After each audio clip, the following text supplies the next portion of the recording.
वो भी हम आपको सुनाएंगे। विवादित बयान श्वेता सामने आया है, स्ट्राइक चुनावी स्टंट ये कहा जा रहा है फारूक अब्दुल्ला की ओर से।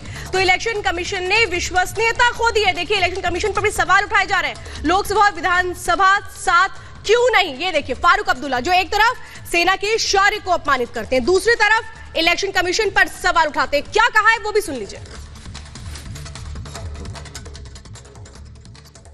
इलेक्शन की डेट है, ये अनाउंस तो होनी थी और अच्छी बात है कि इलेक्शन कमीशन ने कल ये डेट अनाउंस कर दी और अब लोग लग जाएंगे इलेक्शन की तैयारियों में, कैंडिडेट्स खड़े हो जाएंगे और एक अच्छी फिजा बनेगी इलेक्शन के लिए।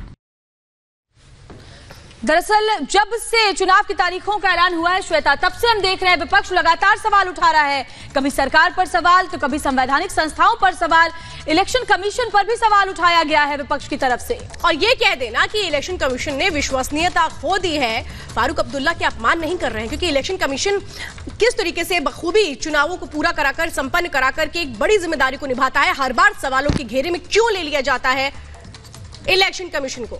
बिल्कुल, और गुरसिमरन हमारे साथ जुड़े हुए हैं और इसके साथ ही हमारे साथ विवेक न्यूज रूम से जुड़े हुए हैं। पहले गुरसिमरन के पास चलते हैं। गुरसिमरन, पहले महबूबा मुफ्ती ने ट्वीट किया था और अब फारूक अब्दुल्ला भी कह रहे हैं कि अपनी विश्वसनीयता खो दी है इलेक्शन कमीशन ने। आखिर संवैधानिक संस्थाओं पर सवाल उठाकर क्या साबित करने में तुली है विपक्षी पार्टियां? जी निश्चित तौर पर कल से जब चुनावों का ऐलान हुआ उसके बाद अगर हम बाद विपक्षी दलों की बात करें, उमर अब्दुल्ला ने सबसे पहले ट्वीट किया, उसके बाद महबूबा मुफ्ती ने कहा कि जो संवैधानिक संस्था है वो डिसीजन जो है इलेक्शन कमीशन का वो गलत है।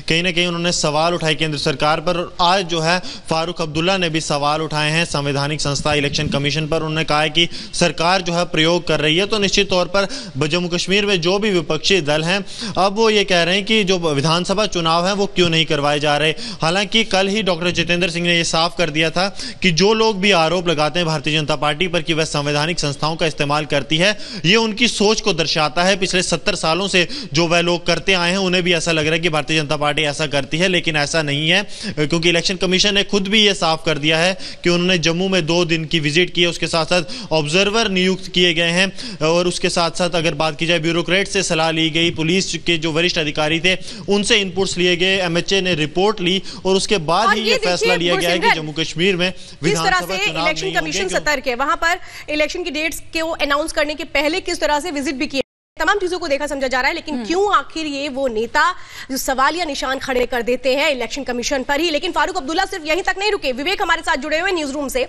क्या एक तरीके से कहें अभी भी समझ नहीं आ रहा विवेक, इन विपक्षी नेताओं को सबूत सामने आए थे, हमने सबूत दिखाए थे, उसके बाद भी चुनावी स्टंट करार दे रहे हैं, एक बार फिर से सेना के शौर्य पर सवाल उठा रहे हैं?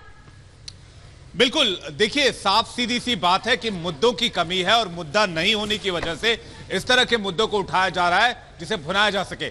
चाहे वो इलेक्शन की तारीखों की बात हो, चाहे वो सेना के शौर्य की बात हो, उस पर सवाल उठाने की बात हो, ये लगातार विपक्ष की ओर से इसे मुद्दा बनाया जाता रहा है। हमने लंबे समय से देखा है कि किस तरह से पिछले 5 साल में लगातार एक के बाद एक संवैधानिक संस्थाओं को निशाने पर लिया गया, एक के बाद एक सेना के शौर्य पर, पराक्रम पर सवाल उठाए गए, चाहे वो सर्जिकल स्ट्राइक की बात हो, चाहे वो एयर स्ट्राइक की बात हो, चाहे वो इलेक्शन कमीशन के अगर हम विश्वसनीयता की बात करें, इसके अलावा हम सुप्रीम कोर्ट की विश्वसनीयता की बात करें, तमाम ऐसे संस्थान हैं, तमाम ऐसे जो मामले हैं वो सामने आए हैं जिस पर विपक्ष ने सवाल उठाने से गुरेज नहीं किया।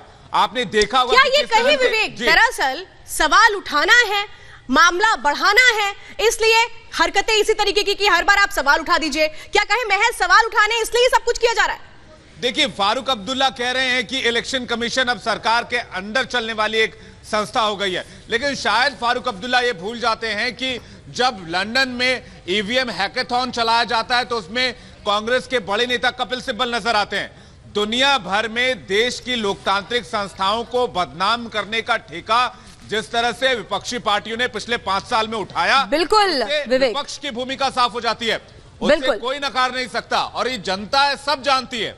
बिल्कुल, पब्लिक है सब जानती है और सियासत का स्तर इतना गिर जाता है कि आप संवैधानिक संस्थाओं को भी इस दायरे में लपेट लेते हैं। गुरसिमरन भी हमारे साथ जुड़े, उनके पास चलते हैं। गुरसिमरन, तो जम्मू कश्मीर के विधानसभा चुनाव, लोकसभा चुनाव को के साथ ना कराए जाने को लेकर के भी सियासत हो रही है वहां पर, जबकि हमने देखा था कि चुनाव आयोग की टीम वहां गई थी जायजा लेने के लिए और फिर अब ऑब्जर्वर भी नियुक्त किए गए हैं वहां पर 3 पूर्व IPS और IAS अधिकारियों को। जी, निश्चित तौर पर ऑब्जर्वर नियुक्त किए गए हैं, लेकिन समझना बेहद जरूरी है कि फारूक अब्दुल्ला सवाल क्यों उठा रहे हैं, क्योंकि जम्मू कश्मीर में 6 लोकसभा सीटों पर चुनाव होने हैं और भारतीय जनता पार्टी पर निशाना साधकर नेशनल कॉन्फ्रेंस ये कोशिश कर रही है कि एक मौका मिले उन्हें कि विपक्ष पर निशाना साधकर सरकार पर, कि विपक्ष कहीं यूनाइट हो पाए या कश्मीरियों के जो वोट हैं वो ले पाएं, क्योंकि हमने देखा था कि पिछली बार 3 सीटें जो है भारतीय जनता पार्टी ने लोकसभा में यहाँ से जीती थी, तो नेशनल कॉन्फ्रेंस पिछली बार अपना खाता भी नहीं खोल पाई थी। तो फारूक अब्दुल्ला जो है अब भारतीय जनता पार्टी पर इलेक्शन कमीशन के सहारे जो है आरोप लगाकर ये साबित करना चाहते हैं कि इलेक्शन कमीशन जो है वो इन्वॉल्व है पॉलिटिक्स, उसको यूज जो है भारतीय जनता पार्टी कर रही है और वहीं से ये लोगों के वोट जो है वो अपनाना चाहते हैं। और यही कारण है कि लगातार हमने देखा कि पीपल्स डेमोक्रेटिक पार्टी और उसके साथ साथ कांग्रेस भी सवाल उठा रही है इलेक्शन कमीशन के जम्मू कश्मीर में विधानसभा चुनाव ना करवाने पर। जी बिल्कुल, चलिए विवेक के पास भी चलते हैं। गुरसिमरन, आप बने रहिए हमारे साथ। विवेक, जब बीजेपी की सरकार नहीं थी तब इलेक्शन कमीशन से कोई शिकायत नहीं थी, तब ईवीएम से भी कोई शिकायत नहीं होती थी, लेकिन जैसे ही बीजेपी की सरकार है सत्ता में उसके बाद हर चीज से परेशानी होने लगी है, संवैधानिक संस्थाओं से भी। बिल्कुल श्वेता, ये तो आप 2014 से पहले की बात कर रही हैं। अभी आप हाल में देखिए मध्य प्रदेश, छत्तीसगढ़ और राजस्थान के चुनाव में जब नतीजा है तब ईवीएम से शिकायत नहीं हुई। बहरहाल फारूक अब्दुल्ला ने एक और बहुत बड़ा विवादित बयान दिया। फारूक अब्दुल्ला ने कहा कि हिंदुस्तान पाकिस्तान में कोई जंग नहीं होने जा रही, जो भी मौजूदा हालात हैं हिंदुस्तान पाकिस्तान के बीच, जो भी आतंकियों को जवाब दिया गया है, जो भी आतंकियों के ऊपर एयर स्ट्राइक की गई है, वो सिर्फ और सिर्फ चुनाव जीतने के लिए कराया गया। ये तो पाकिस्तान की भाषा बोल रहे हैं फारूक अब्दुल्ला। सवाल ये उठता है कि आखिर क्यों हर बार इनके वो बयान आते हैं जो सपोर्ट करते हैं पाकिस्तान को? क्या एक तरीके से कहें कि ये इनकी मजबूरी है या फिर जानबूझ के चूंकि विरोध करना है इसलिए ये कहा जा रहा है, फिर उसके आगे कुछ भी सोचते समझते नहीं है ये नेता?